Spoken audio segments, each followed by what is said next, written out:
Good morning, Bix Weir, roadrunner.com with your morning horn of leaves. Tea. All right, just a quick update. Today is the last day I'm giving away Veritasium with the private road subscription. If you want to get a Veri token sent to your front door, along with a silver coin, the coolest silver coin in the world, this package is going to pay for itself very soon. Very soon. Just go to roadrunner.com. Hit subscribe today at the top, and there's information on how to join the private road. Let's talk about our friends over at JP Morgan, the criminal manipulators of silver. Let me say that again, the criminal manipulators of silver, and they are still doing it. Why is JP Morgan allowed to trade in anything anymore? Anything. Article from Friday. JP Morgan Precious Metals probe expands as another is charged. It's not quite. It's a little misleading, this article, because it's not necessarily that another was charged, but there's more charges. It's not just spoofing now. Another JP Morgan Chase official was charged in the U.S. probe of the bank's precious metal trading operation. Jeffrey Ruffo, a former JP Morgan executive director on the metals desk in New York who specialized in hedge fund sales, was charged with fraud, conspiracy, and racketeering conspiracy, according to a superseding indictment made Friday. They're piling the indictments on top of each other because the whole complex of JP Morgan Metals is criminal. RICO charges coming every which way. They aren't even naming the bank yet. All these traders are getting charged, all work for JP Morgan, but they still call it Bank A. The feds are still calling it Bank A, even though they all work for JP Morgan. Why? Because largest bank in the world, largest derivative holder in the world, boom, crush everything.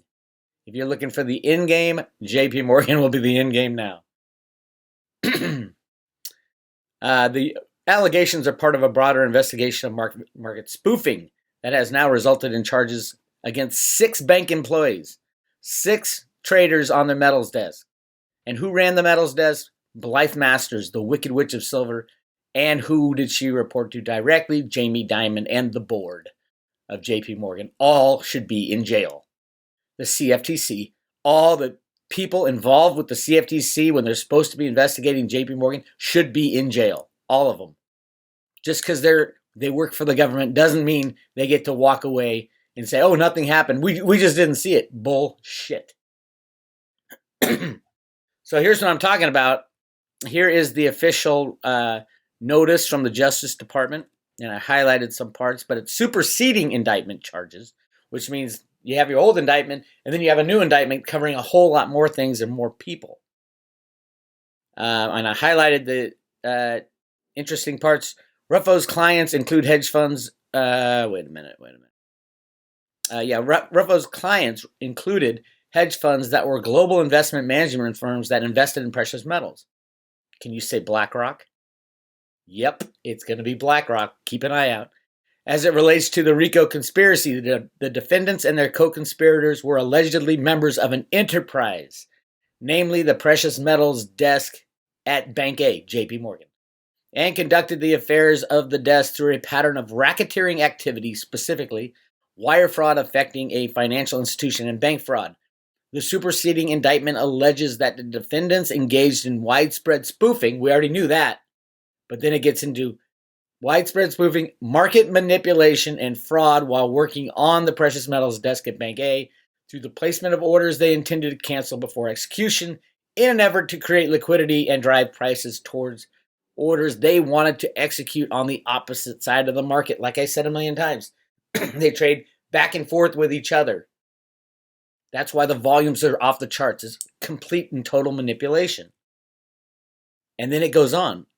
Also alleged in the superseding indictment, the defendants and their co-conspirators defrauded JP Morgan's clients who had bought or sold barrier options by trading precious metals future contract in a manner that attempted to push prices towards a price level at which JP Morgan would make money on the option, called barrier running, or away from a price level at JP Morgan would lose on the option barrier defending.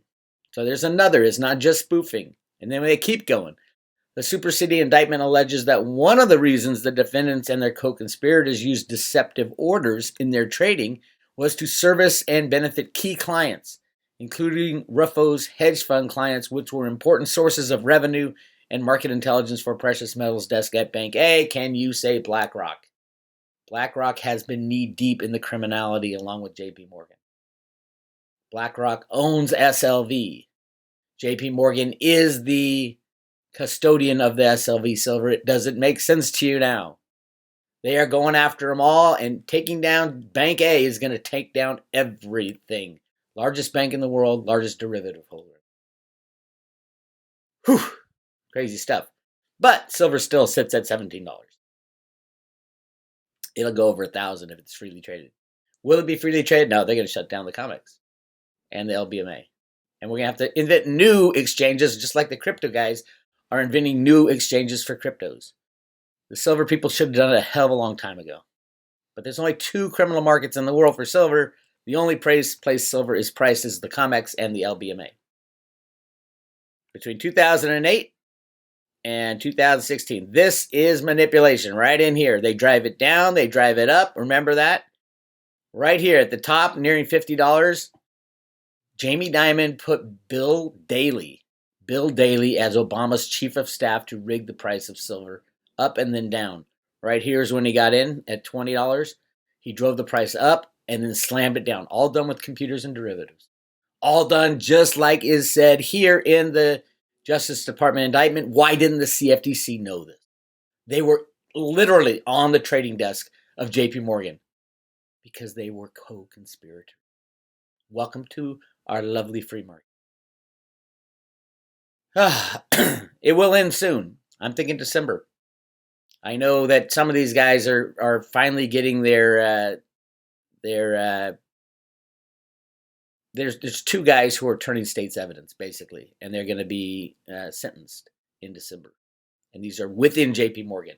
Now, the 2 people who still have not been charged but will be, Blythe Masters, the head of all this, the computer market rigging, used to be the head of credit default swaps at JP Morgan, the evil, wicked witch. Remember, she was mysteriously taken out of her crypto job last December when she was told, you're going to get busted, and Jamie Dimon, the criminal, all criminal, is going to get busted. That's going to be a great perp walk when Jamie goes down. It's going to be good, and it's going to happen soon. All right, let's talk about what's going on in the repo market. Here, I'm going to go right to the private road, show everybody the chart I've been working on for a long time. We're back over $300 billion for tonight. We jumped below it, and then boom, hopped right back above. $300 billion is needed by the banks so they don't collapse tonight. And something similar and more is coming in December. December is going to be the mother of all repo bailouts. Right now it's 300. I expect it to be over $1 trillion by the end of the year. And remember, in 2008, what was the bailout? $700 billion. There is nothing holding these people back anymore. The big question is, who is it? Who desperately needed it? Well, there's a lot of people desperately need it. JP Morgan, obviously. But what about these guys? A great report. HSBC leads foreign banks in Fed funds and repo reborrowing. HSBC. Doesn't HSBC control the GLD, the gigantic gold ETF? They do. HSBC is it's gold and silver that is causing the havoc in the markets, and I love it. These people are criminals. They have always been criminals, and they're going to jail. U.S. entity of UK bank HSBC borrowed the most cash through the U.S. money market's big immediate holding companies as share of its assets in 2019, second quarter 2019. That's old news, though.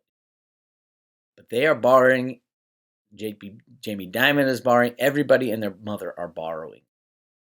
Why? Because they don't have any money. They're insolvent. This chart right here, we are going to go hyperbolic. Fed has already announced they're going to have to do some big things before the end of the year. They already announced it. I would guess they're going to do it right around Thanksgiving to kind of hide everything because people are in the holiday mode, and all of a sudden, poof, Hey, there's 200 billion that just got added to the 300 billion. It's 500 billion now. It is crazy. Here's the other issue going on. The Pope suddenly replaces top Vatican financial regulator in developing mystery scandal. We've talked a long time about the financial control that the Vatican has over the world. It is one of those Dick Allgaier people behind the scenes. The Vatican is so dirty. The Vatican Bank, it's called. Trillions and trillions of dollars go through that bank. And now they're firing the top guy in a mystery scandal. Get ready. It's going to rock the church. Again, they are knee-deep in financial manipulation, along with J.P. Morgan. Remember when Jamie Dimon had to go see the Pope on some gold trades? It was classic. Scary stuff, my friends. But it's all happening now. And if you're on the road to Ruta, you got a front row seat. Now's the time. Join the road to Ruta, and we will continue this adventure. I am going to be doing a live chat tomorrow. Probably about noon, I think. Yeah. About 11 o'clock Pacific time tomorrow, we're going to do a live chat. There's so many questions and so many issues that are coming up. And I'm back in the game, and I want to address all of them. I'm in catch-up mode right now. So if you want a Very token, today is the last day. Midnight tonight, Pacific time is the last day. You can sign up or renew and get a Very token along with the Road to Ruta coin. All right? You guys take it easy.